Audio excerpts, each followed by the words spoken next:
नीचे नर त्याहुनी प्रति अति थोर जालिंदर न मिलाशे. हो, प्रथम दर्शन अग्निदेवाचं घेतलं, नंतर असणारं कुणाचं महादेवाचं घेतलं आणि नंतर असणारा गुरुवारी म्हणजे जालिंद्रनाथाचं दर्शन त्या कर्णकानिपानं घेतलं. उपरी अत्यंत सौम्य भरती शिवे वारुणी सप्रेम हाती आपुडी अंकी बाळ मूर्ती कर्णकानिप बैसविला. दर्शनी केल्यानंतर त्या बाळाला असणारं काय केलं, महादेवानं हाताला धरलं आणि आपल्या मांडीवर असणारं घेतलं आणि घेतल्यानंतर काय म्हणतात महादेव, परमप्रिया आली परमप्रिया अति लालन घेतले बाळाचे चुंबन मग जालिंदराचे बोले वचन बाळ देई अनुग्रहे. जालिंदरनाथाचं असणारं सांगितलं जालिंदरनाथाला महादेवानं, मांडीवर बसवलं, चुंबन घेतलं, पाठीवून हात फिरवला आणि जालिंदराला म्हणतात, जालिंदरनाथा आता काय कर, याला असणारा अनुग्रह दे. तवा अनुग्रह झाल्या पाठी मोडेला ज्ञान दाश हाटे सकल विजय पोटी कनिका पाठ मिरविला. हो, हे करणं हे जालिंदरनाथा, या कानिकनाथाला तू ज्यावेळेस असणार काय द्यायचे म्हणजे अनुग्रह द्यायचे, त्यावेळेस याची अज्ञान काजळी निघून जाईल, त्याच्याशिवाय जाणार नाही, म्हणून याला काय कर, अनुग्रह दे. जैसा होता हृदय अंधकाळ पावे विलय तो सकळ जनाचे हे व्यवहार तन्मय बाळ करावे. हो, तन्मय बाळ करावं म्हणले. जसा अंधकाराचा लोप होतो तसा ह्याचा अज्ञान काजळीचा लोप होईल. कसा होईल सांगितलं, अंधारा नाहीसा होण्यासाठी सूर्य निघावा लागतो. सूर्य निघाला की प्रकाशमान होता, अंधकार कुठं जातो जसं कळत नाही. तसं म्हणले तुझा आशीर्वाद दे, तू अनुग्रह दे, त्याला असणारा अज्ञान काजळीतून मुक्त कर. की दव्य असता तुम्ही भक्ती सकळ मग सकळ व्यवासनी तया सुरती तन्मय कृपा मूर्ती बाळकाशी करावे. हो, बाळकाला असणारा तुमची कृपा असल्यावर काही असणार होईल, म्हणून काय करा, याच्यावर अनुग्रह द्या, कृपा करा, असं असणारं महादेवानं सांगू लागले. आयशे ऐकून जालिंदराचे वचन आयशे ऐकून आदिनाथाचे वचन जालिंदर तो कवी मान मग थोडी घडी विक्रीडा मंडन संकल्पना आव्हानी. संकल्पाला आव्हान केलं, संकल्प असणारा लगेच घेतला महादेवाच्या समोर. हो म्हणले काय हरकत नाही, संकल्प असणारा केला, करून घेतला. तन मन धन काया वाचा त्याग केला दृगनाचा तो संकल्प सिद्ध संकल्प साचा गुरु राजा वंदिला. गुरु राजाला वंदन केलं, संकल्प करून घेतला असणारा तो मन धन असणार एकाग्र केलं, अशा प्रकारचा संकल्प केला आणि महादेवाच्या समोरच केलं. आणि केल्यानंतर मग वरद हस्त सर्प दोषोनी चंद्रमोळी कर्णा पुनिया मंत्रमोळी तेने सकळ अज्ञान काळजरी भेटून गेली. संकल्प करून घेतला, मस्तकावर हात दिला असणारा आणि हात ठेवून असणारा कानामध्ये मंत्रावळी सांगितली. सांगितल्याबरोबर जे काही अज्ञान होतं ते नाहीस झालं, तो असणारा सज्ञान झाला. जैसा सदनी लाविता दीप त्रिवतमान होय लोप तेवी मंत्र बीज जपमान अज्ञान कर्म पण निवटका. अज्ञानच असणार निघून गेलं ना, मग जे बी काही असं होईल ते योग्य होऊ लागलं.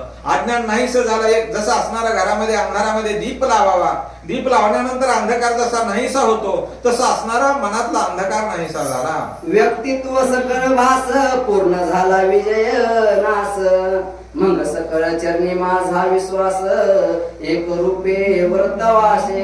एक रूप असणारं वर्तन झालं त्या ठिकाणी, ब्रह्मरूप झाला तो असणार. कर्णामध्ये मंत्रावळी सांगितल्याबरोबर मस्तकावर हात ठेवला, आशीर्वाद दिला, ब्रह्म सनातन असणारा तो कोण, कर्णकानिपा झाला.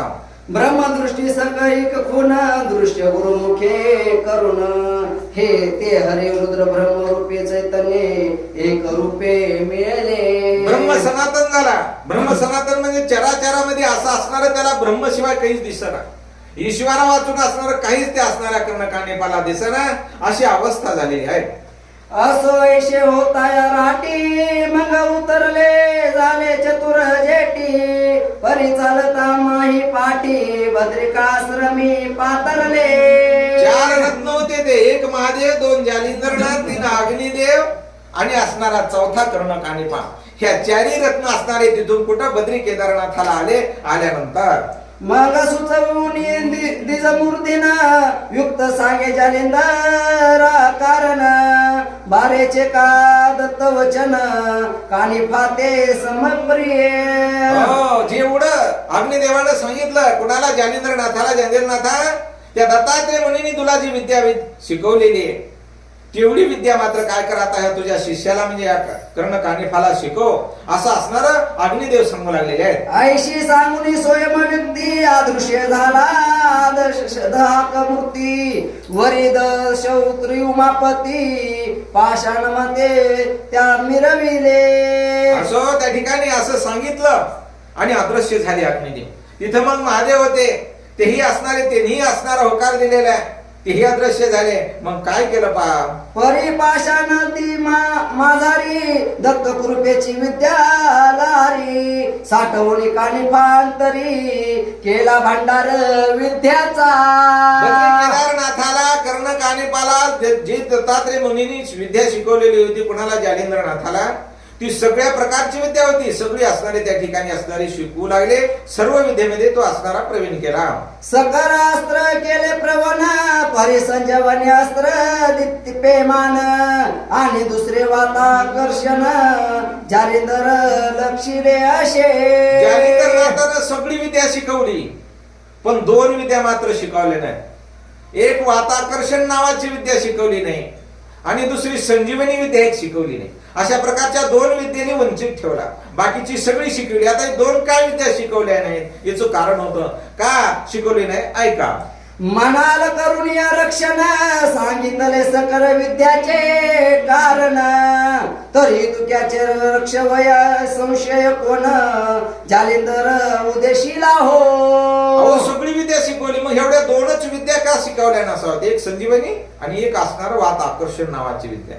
ह्या दोन असणारी वंचित का ठेवल्या म्हणले, याला काहीतरी कारण असावं. त्या गुरुला कळालं होतं, म्हणजे कुणाला कळालं तर जालिंद्रनाथाला. तरी संशयाचे कारण गजकर्णी झाला जन्म तया स्थानाचा उत्तम गुण उभय तयाचा मिळवावे.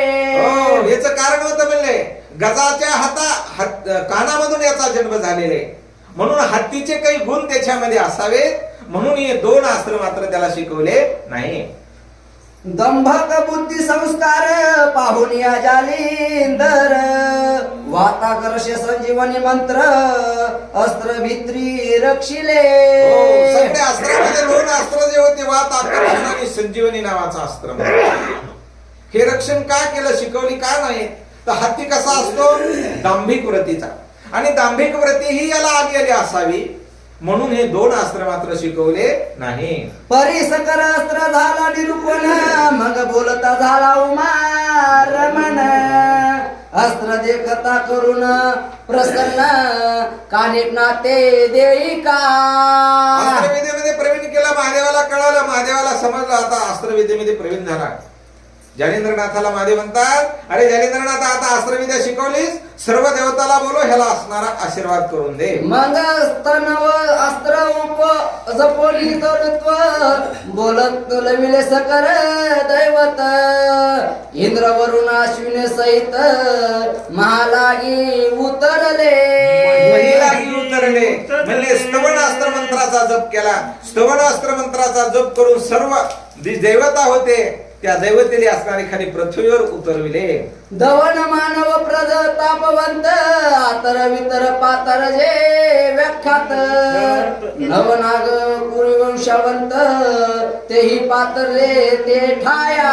दानव मानव प्रतापवंत असणारे आतळ वितळ तळ तळातळ महातळा सप्त पाथळा म्हणजे जे दैवत होते सर्व दैवतांना ते ठिकाणी बोलावलं. चंद्र सूर्य गण गंधर्व यज्ञ किन्नर झाले सर्व विष्णू सहित कौमुद्रोव मालागी उतरले. त्या ठिकाणी आलेले होता विष्णू गणासहित असणारे सगळे दैवत त्या ठिकाणी बोलावलेले होते.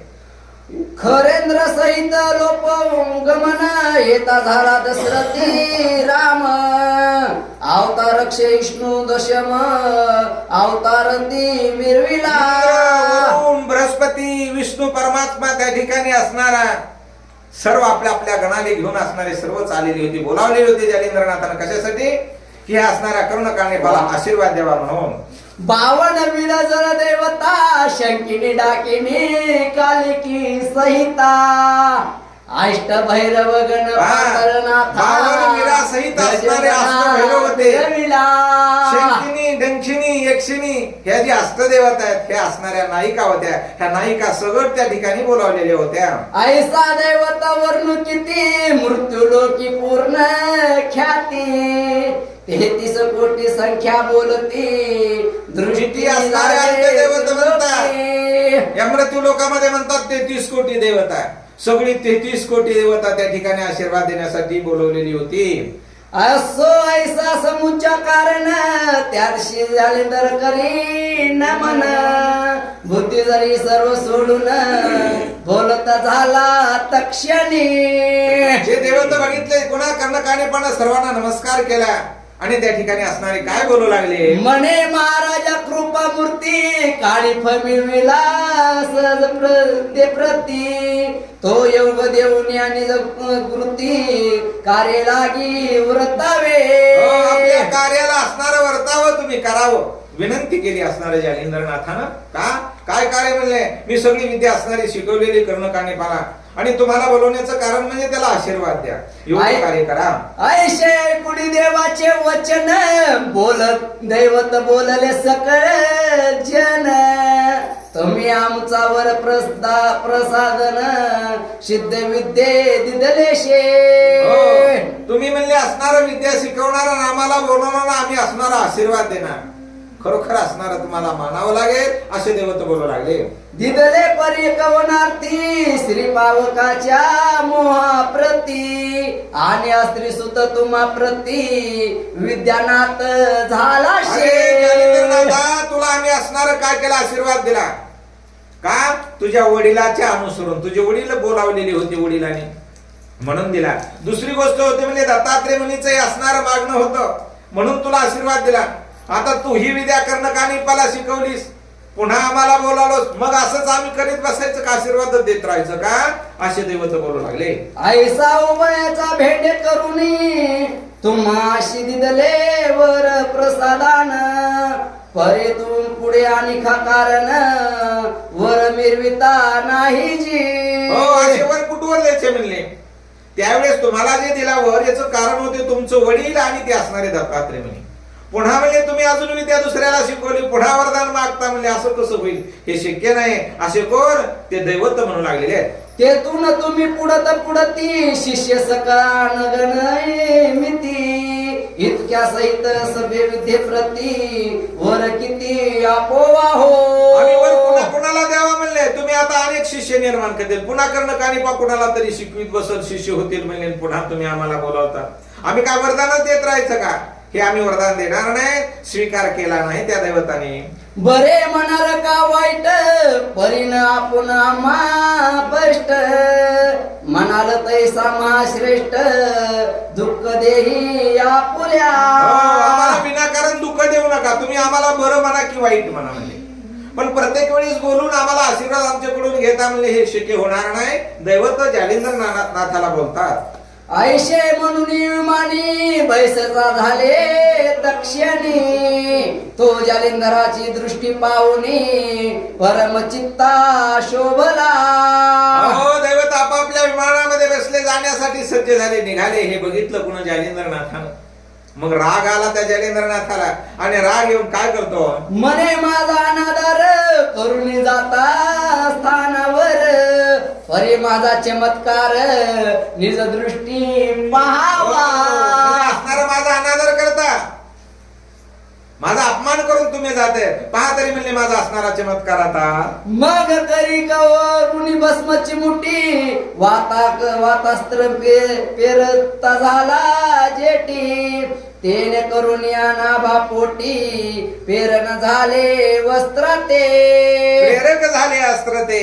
वात प्रेरक नावाचा अस्त्र असणारा जपलं विभूती फेकली ते वारा असणारा सोसाट्याचा सुटला. प्रेरक झालं ते असणारं अस्त्र आणि त्याच्यामुळं काय झालं सोसाट्याचा वारा सुटला. ते वातास्त्र आणि त्रिव प्रगट होता वात चक्र तो सकळ विमान नाभावर ब्रह्मज्ञ मन करिता वाताने 33 कोटी देवतेचे विमान होते, विमानामध्ये बसून जाऊ लागलेले आहेत. पण वात प्रेरक नावाचं अस्त्र सोडलं. सोसाट्याच्या वाऱ्यामुळे असणार ते इकडं तिकडं भिरकवणे असणारे फिरतात, तसं फिरू लागले विमान देवतांचे. ते पाहुण्या गंधर्वनाथ गुणी गांडीव चढिता सिद्ध आदिदेव सुरवरात समस्त सज्ज केले सायाके. सर्वांनी असणारे आपापलं धनुष्य सज्ज केलं, बाण असणारे सोडू लागले, युद्धाला सुरू झालं. मग नाना शस्त्र जपून युक्ती शिर सोडिला नाथावरती. ते पाहुनिया जालिंदर जती निवारण करी सर्वांचे. मग नाथावर अस्त्र सोडू लागले असणार, बाणाचा वर्षा सुरू झाला. मग त्याचं निवारण असणारे जालिंद्रनाथ करू लागले. पर्वतास्त्र गंधर्व परित वजास्त्र पेरी अमरपती. दक्ष अग्नि अस्त्र सोडिती जालिंधरा करून तो.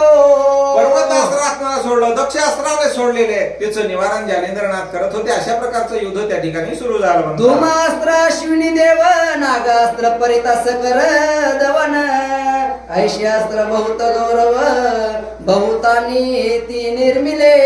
धूम्रास्त्र सोडले, नागास्त्र सोडलं, नाना प्रकारचे अस्त्र सोडू लागलेले आहेत. परी हरी आणि हर दृष्टी पाहता चमत्कार.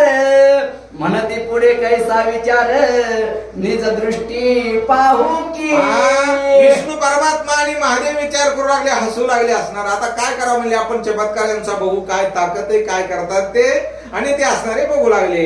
ऐशी अस्त्र परिता बहु तो पाहून जालिंदर नाथ. मग सकल अस्त्रावरी मोहिनी अस्त्र योजनी झाला महाराजा.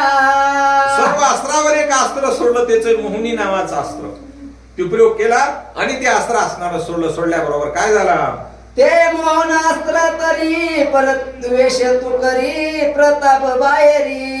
जालिंदरा ते अवलोकन करी नमुनी जातात ते असे अस्त्र. मोहिनी अस्त्रामुळे असणारे जेवढे देवतांनी अस्त्र सोडलेले होते सगळेच अस्त्र असणारा नमस्कार करायचे त्या जालिंद्रनाथाला, परत जायचे, काहीच होत नव्हता. मग ऐशे अस्त्र सकाळ आले परी जालिंदरा नमुनी गेले.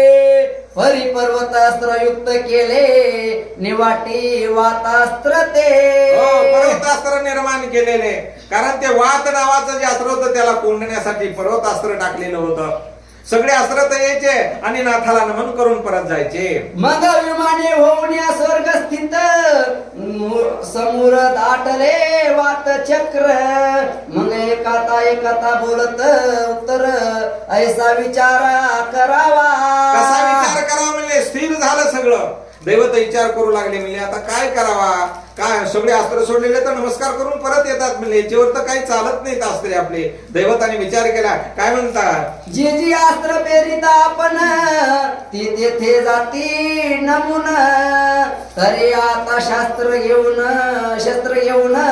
महालागी उतरवे.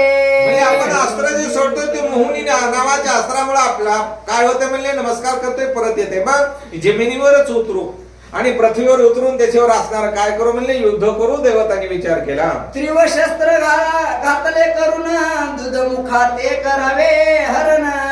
मग याताचा होईल प्राण घेऊन प्राण स्वर्गाशी करावा तो. हो म्हणले खाली उतरू, त्याला असणार द्वंद्व युद्ध करू त्याच्या बरोबर आणि द्वंद्व युद्धामध्ये त्याचा घात करून पुन्हा स्वर्गाला येऊ. दैवत विचार करत आहेत. ऐशे म्हणाले सर्व चित्ती विमानी उतरले महीवरती. मग मुदर फारश अंकुश शक्ती असा विचार केला, धावले. मुदगल फरशी असणारा हत्यार असणारे हातामध्ये घेतलेले आणि लढण्यासाठी उतरले.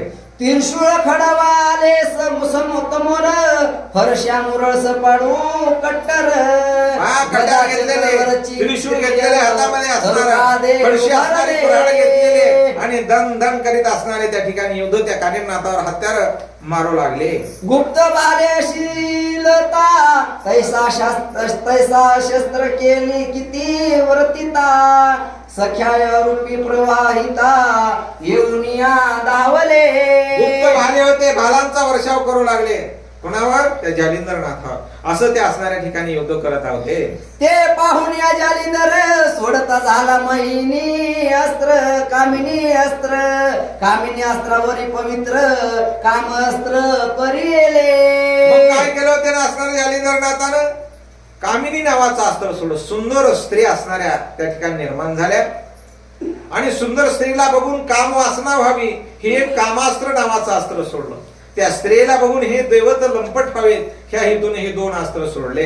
कामिनी अस्त्र प्रगट होता अनगणित स्त्रिया निज भररिता, उदय पावनिया कर्म वर्ता दशव्रती देवाशी. अहो देवांच्या समोर कामिनी अस्त्र सोडलं. कामिनीमुळं काय झालं? अनेक स्त्रिया असणाऱ्या तयार झाल्या, अतिशय सुंदर. आणि पुन्हा असणारं त्याच्यावर कामास्त्र नावाचं अस्त्र सोडलं. त्या स्त्रीला बघून काम वासना निर्माण त्या देवतांची निर्माण झाली. परी त्या स्त्रिया कैशा रम्य हो निशत गुण जैश्या, भूपीठ सायाक नित्रकटाशा शिर सोडिल कामाचे. कामाचे शिर सोडत होत्या. अतिशय रंभेसारख्या अतिशय सुंदर स्त्रिया असणाऱ्या निर्माण केल्या. आणि त्या देवाला असणार काय करत होत्या म्हणले? डोळ्यांचे असणारे बाण टोचवीत होत्या. तया मागे कामास्त्र सर्व हृदय रेगोनी पवित्र, तेने लोपट होऊन या सर्वत्र कामास्त्र सोडलं होतं आणि स्त्रिया समोर बघण्याला होत्या असणारा, पण त्याच्यामुळे लंपट झाले, विषय सुखाच्या मागे लागले. हे असणारे इकडे भांडण जे होतं हे सोडलं आणि त्या स्त्रियांच्या पाठीमागे हे देवता लागली. मग एकाएकीच्या ध्यानी लागून या करती नम्र विनवनी, तव त्या पातरली राणोराणी देही दावती तया मागे. देव त्या स्त्रियांच्या मागे लागलेले विनवणी करू लागले. हा देवही दावत तया मागे. परी बद्रिका आश्रमी बद्री उतरून तयाचे व्रत व्यशे पारू, की वाट दाविया कट का पारू तया माझी रेगाला. केदारनाथाला असणारा वटवृक्ष फार मोठं होतं. त्याला असणारे पारू लोंबत होते, त्या मुळ्याखाली काही लोंबत होत्या म्हणले. मग त्या ठिकाणी त्या झाडावरती ह्या स्त्रिया चढल्या. तव त्या कामिन्या कटकवनी भद्र तरुण्य जाती वेगुनी, देवहित शतरू कवरुनी वृक्षवरी लेवगिरती. त्या झाडावर येंगल्या त्या स्त्रिया असणाऱ्या देव पाठीमागे लागले म्हणून. आणि त्या उंबरीहून जे असणारे मुळ्या फुटलेल्या असतात त्याच्यावरून खाली उतरून गेल्या. देवही त्यांच्या पाठीमागे लागलेले होते, तसेच करू लागले. मग एका वृक्षावरी एकावरी तैसा एक वेदिला तयावरी, निकट जाऊन या विनंती करी वैश होय म्हणून देवता पाठीमागे लागलेले होते, कारण 33 कोटी देवत होते. स्त्रियाही तेवढ्याच असणाऱ्या एकेकीला वश हो म्हणू लागले. असे बोलत असताना सकल वृक्ष गेले वेदुनी, ते पाहुण्या जालिंदर नंदन. मग सर्प अस्त्र मंत्र जपून भस्माची मुठी सोडित शे. सगळ्या वृक्षावर स्त्रियांचे देवच होते. मग झालं काय हो? त्यानं असणारा भस्म काढला आणि भस्मावर स्पर्श अस्त्र मंत्राची विभूती मंत्रीले ती विभूती टाकली. टाकल्याबरोबर सर्पास्त्र प्रगट होता, सकळ कामिनी झाली पेरण कथा. ते पाहुण्या कामिनी तत्वता उड्या सोडिती महिते. कामिक व्रती झालेले देव होते. मग ते अस्त्र असणारा सोडल्यामुळे असणारा आपल्या माग लागलेले देव तो बघून त्या स्त्रियांनी खाली झाडाच्या उड्या टाकल्या. टाकत असताना झालं का? पुन्हा असणाऱ्या हे उड्या खाऊ लागले. कोण दैवत? पण त्यांना उडी काही घेता आली नाही का? तयाच्या मागे देव भले उड्या सोडिता ती वाहिले. सपस्त्र पदावे धरिले तरुष्ण खेव कारुणी. त्या स्त्रियांनी उड्या टाकल्या, परंतु दैवत टाकू लागले. पण स्पर्श अस्त्र मंत्र असणारा अगोदरच सज्ज होता झालेला. स्पर्श अस्त्र मंत्रामुळे ही उडी टाकणार एवढ्यात चिकटून धरले, म्हणजे खाली उडी टाकायला आणि पाय चिकटलेले होते. मग ते पाय म्हणजे उलटे टांगल्या गेले. अशा प्रकारे अवस्था देवांची झाली. मग खाली या मौलीवर ते पद मध्याचे लिंबती देव वृंद, मुखट माहिती पडून वृद्ध बुद्ध कबीर मोकळी. वर पाय खाली झाले देवांचे. मुकुट असणारे डोक्यावरचे खाली पडले. जशी वटवागुळ असणारी उलटी टांगून घेते स्वतःला, तशा प्रकारे हे देवत त्या झाडाला टांगलेली आहे. तैशे सुग्रीव पक्षाचे घर तरुणी बोली मोती दिसती अपार. की दिन उदया शेख्यावर वटवा वटवागुळी झेवती. जसं वटवागुळ असतं ना तशा प्रकारे देवतांची अवस्था झाली. तन्ने तरुवरती देव उभरले जब कंबे घेती. ते पाहुण्या उमा रमापती हर्ष करती गदा गदा. असं त्या ठिकाणी हे सगळं बघितलं दृश्य आहे. आणि गदगदा त्या ठिकाणी असणारे विष्णू आणि महादेव हसू लागले. मनती बरवी झाली मैजा कैसा मिळाला नाही बेला. न मरिता सकल ज्ञान काजा बरे जोनिया घेतले. बरं झाले म्हणजे हे देवत म्हणू लागले महादेव आणि विष्णू. बरं झालं म्हणजे यांची फटफजिती केली ती. ह्याला आतापर्यंत कुणी काही भेटला नव्हता. सगळ्यांची फजिती झालेली. ह्याचा असणार आनंद या विष्णूला आणि त्या महादेवाला झाला.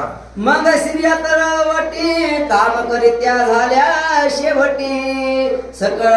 सकाळचे शिर टुनी कुरपुटी नाग शरीर मिळविते. मग काय झालं शरीर असणार नग्न केल्या त्या असणाऱ्या स्त्रियांचं सुद्धा आणि असणारा सगळं नग्न अवस्थेमध्ये झाल्यानंतर सकळ वस्त्र जालिंदर पाशी स्त्रिया आणून करती राशी. मग जालिंदर काळीनाथाशी हळून खुन सांगत शे. सर्व स्त्रियांनी देवांच्या अंगावरचे जे वस्त्र होते असणारे फेडून आणले कर्ण कानिपापाशी ठेवले. मग असणार हे बघितल्यानंतर नग्न अवस्था आहे. मग जालिंदर नाथांना त्या असणाऱ्या कर्ण कानिपाला खून केली. काय म्हणतो देव सकळ झाले नग्न त्यात नेसुनिया गिद्दे येई वसन. मग तो काळीप घेऊन या बसन त्यांचे त्याशी नेसविशी. कानिपाला सांगितलं बाबा सगळे नग्न देव झालेत. कानिपनाथा एकेकाचं वस्त्र घेऊन जा त्यांना असणारा नेसेव दर्शन कर. नेसविता देव बोलत अहो गुरुची करणी विपरीत. विद्या संपेवे असे समर्थ योगा योग दिशेना. कपडा नेसवायचा दर्शन घ्यायचा. आणि दर्शन घेतलं की असणारा तो म्हणू लागले देव तो खरोखर तुझा असणारा धन्य गुरु आहे. तुझी असणारा गुरुनं आमची फटफजिती केली म्हणले बाबा. खरे म्हणले असणारा नादी लागायसारखं काय नाही देवत म्हणू लागली. जयाची या ब्रह्मांड भरी कीर्ती जयाची ब्रह्मांड भरी कीर्ती. ते तरू लागी कैसे लिंबवती. तैसे म्हणून या पाशी वासना लागी परिधानी. वस्त्र परिधान करू लागलेलं आहे. म्हणजे जसे कर्म तसं फळ मिळले असणार. तुम्ही ऐकलं असतं तर एवढी फटफजिती झाली नसती. तुम्ही 33 कोटी देव स्वतःला समजता पण अशी तुमची फजिती कुणी केलेली नसेल. म्हणून काय करा आशीर्वाद द्या ऐका आणि वस्त्र नेसवायचा दर्शन करायचा कानिपनाथ. मने महाराजा गुरुची चोरून तुम्हा परदारे गुप्त वसन. तरी हे ऐशे वर्तमान बोलू नका गुरु ते. माझ्या गुरुला चुकून तुम्हाला हे वस्त्र देऊ लागलोय म्हणले. तुम्ही नग्न दिसतात म्हणून माझ्या गुरुला काही तुम्ही सांगू नका. गुरुला न माहित होता मी तुम्हाला हे वस्त्र देऊ लागलेलो आहे असा म्हणायचा. वस्त्र घालायचा दर्शन करायचा. वासन नेसला उपरी पाये बंदी उभय करी. भर ठेवून या पदावरी आणि जात पुढारा. वस्त्र नेसवायचं माझ्या गुरुला काही सांगू नका. गुरुला असणार चुकून मी आलेलोय म्हणायचा. दर्शन करायचं पुढच्या देवाकडे जायचा. त्यालाही तसंच म्हणायचा वस्त्र असणार नेसून. असा तो कर्ण कानिपा